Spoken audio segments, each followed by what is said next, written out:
Hello बच्चा लोग। तो 2006 का एडवांस का क्वेश्चन अब हम लोग करेंगे थर्मोडायनेमिक्स का। इसमें जो ओरिजिनल क्वेश्चन पेपर है उसमें एक्चुअली दिया हुआ था डेल्टा एस, ये बी डी टू बी यहाँ पे गलत लिख रखा है, यहाँ एक्चुअल में दिया हुआ था बी टू डी 20। ठीक है, तो इंट्रॉपी जो है वैसे ही चलता है जैसे हेस लॉ, क्योंकि इंट्रॉपी स्टेट फंक्शन है जैसे इंथैल्पी था। तो कोई बोलेगा ए से बी का एंट्रोपी निकालो, तो अगर इन तीनों स्टेप का पता है तो अपना आंसर निकल जाएगा।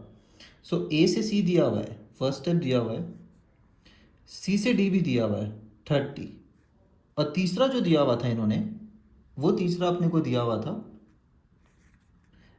बी से डी। बी से डी 20 दिया हुआ था, ठीक है, बी से डी, तो ये उल्टा दे दिया 20। तो इधर में डिक्रीज हो रहा है तो इधर में इंक्रीज होगा, ठीक है, तो उल्टा होता है साइन। तो एक्चुअली डी से बी जो आएगा वो आएगा -20। क्लियर? तो इसमें एक मैनिपुलेशन बस ये करना है कि डी से बी नहीं दिया हुआ था, बी से डी दिया हुआ था, तो डी से बी उसका अपोजिट हो जाएगा। तो अगर इस डेटा के हिसाब से आंसर निकाले तो 50 + 30, इस स्टेप का 50 है, इसका 30 है, और अपोजिट वाला दिया हुआ था 20, तो सीधा वाला क्या होगा -20। तो हमारा आंसर होगा 60। ठीक है, तो ऑप्शन बी आंसर हो गया।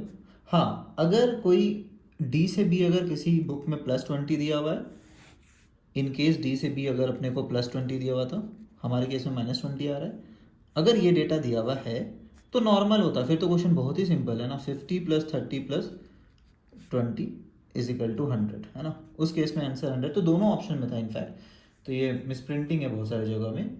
ओरिजिनल क्वेश्चन वाज बी से डी जाने पे 20 लगेगा, तो डी से बी का एंट्रोपी चेंज कितना होगा -20। उस केस में आंसर आएगा +60।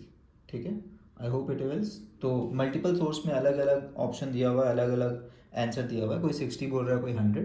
तो गड़बड़ कुछ भी नहीं है, गड़बड़ डेटा में है। बस आपको बस ये ध्यान देना है कि डी से बी दिया हुआ है कि बी से डी दिया हुआ है। ठीक है, चलिए, I hope it helps. Bye everyone.